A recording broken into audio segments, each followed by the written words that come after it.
Bonjour, présentez-vous s'il vous plaît. Oui, Lynn Note, secrétaire de section de la CDTG CFDT.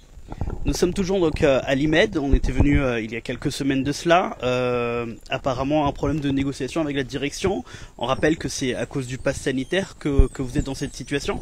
Tout à fait. Effectivement, depuis l'obligation vaccinale qui a été imposée par la loi, effectivement, le 15 septembre, le personnel s'est vu tout de suite demander l'obligation d'avoir le vaccin. Et comme étant donné, je vais dire, plus de 50% du personnel ne l'avait pas, bien il s'est retrouvé ou suspendu, ou en arrêt de maladie, ou en congé. Et depuis, nous sommes en négociation. Comment se portent ces négociations? Ça fait quand même quelques semaines. Qu'est-ce que vous ressentez de la part de la direction? Est-ce qu'il y a de l'écoute? Ce sont des négociations très sensibles puisque le sujet est sensible. Il s'agit d'un sujet sanitaire, donc on ne va pas jouer avec. Mais la direction, nous ressentons on va dire, une difficulté de pouvoir entendre déjà et de pouvoir mettre en application la réglementation.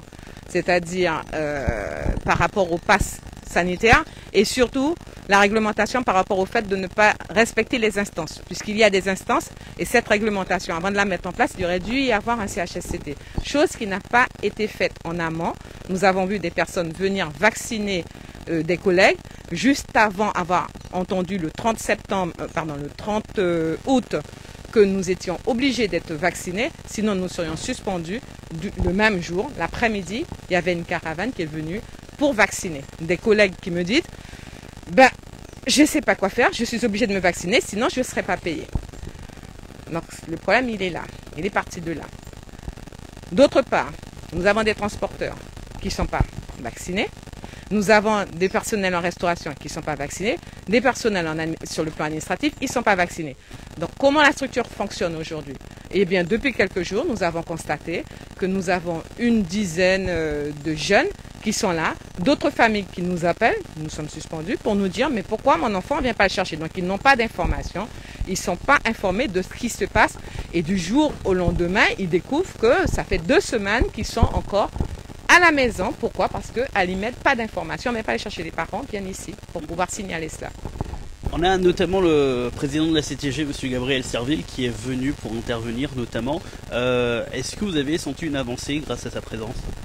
Alors, je dirais à la fois oui et non, mitigé. C'est-à-dire que comme il est président du CA et que ça fait quelques mois depuis les élections présidentielles que nous n'avons pas eu de CA. Et toutes les décisions, effectivement, la CTG doit siéger et doit être là. Donc, oui, parce qu'il est présent, donc ça prouve que nous avons le président de la CTG, du CA, du conseil d'administration de l'IMED qui préside, qui joue son rôle, sauf que les instances qui auraient dû se tenir, le CHSCT, le CTE, le CVS et le CA, n'ont pas eu lieu. Nous sommes rentrés en négociation avec lui, avec la directrice de l'ARS, sauf que la directrice de l'ARS a bien fait savoir qu'il fallait trouver certainement des solutions, mais il fallait que nous nous vaccinions. Alors, le problème qui se pose, c'est que nous n'avons pas de difficulté, nous ne refusons pas le vaccin, puisque tout le monde ici est vacciné. Nous avons une difficulté avec le vaccin Pfizer et la méthode ARN messager.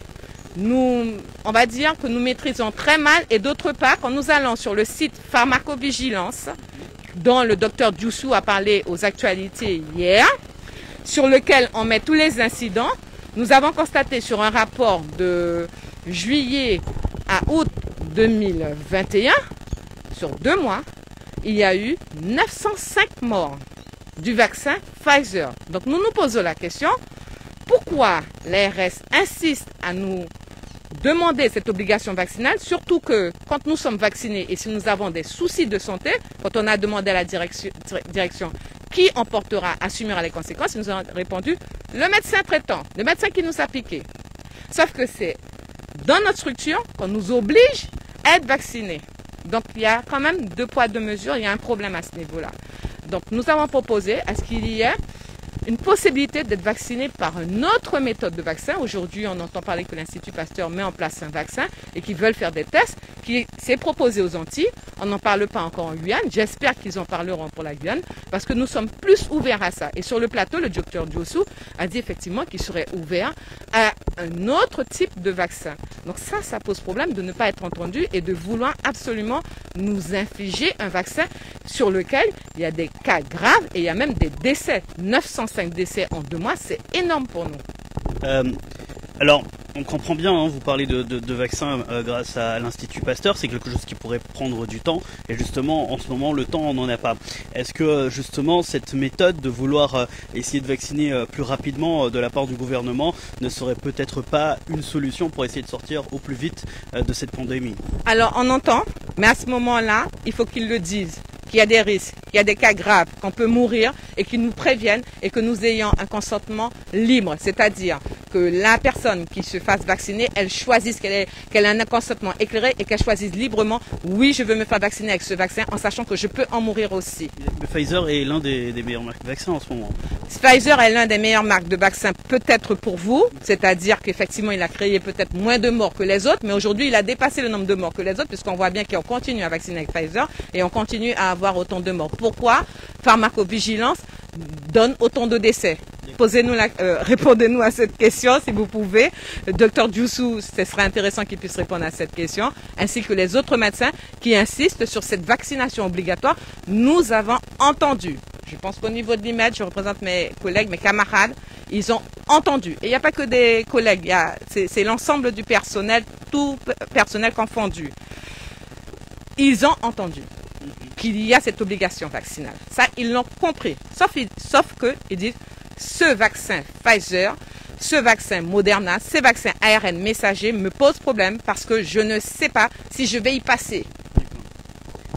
Dernière question, du coup, là en ce moment, quels sont les prochains rendez-vous, la prochaine communication que vous allez avoir avec la direction? Alors, donc, nous avons envoyé un courrier à la direction pour leur dire quelles sont les garanties, puisque quand nous étions en réunion avec l'ARS, la DGRS nous a garanti que ce vaccin était on va dire son danger. D'accord.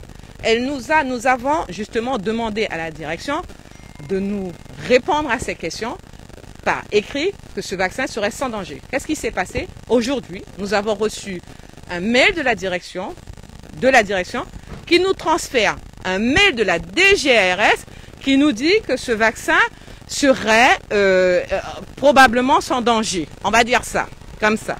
Sauf que la problématique, nous sommes en négociation avec la direction, nous ne sommes pas en négociation avec l'ARS.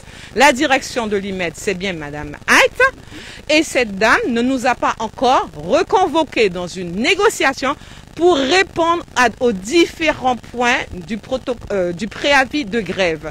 Donc comment voulez-vous que nous avançons? Donc il y a quand même en quelque part un langage de sourds, d'une part, et d'autre part une difficulté de gérer, de manager cette obligation vaccinale et ce préavis de grève. Parce que nous n'avons pas les réponses à nos questions. Nous avons simplement reçu un document écrit, signé de la directrice de l'ARS. Nous ne sommes pas dirigés par la directrice de l'ARS. Merci beaucoup. On rappelle notamment que si la direction veut parler pour avoir un droit de réponse, il n'y a aucun problème. Merci beaucoup de nous avoir suivis. On se retrouve très vite sur Radio Pays.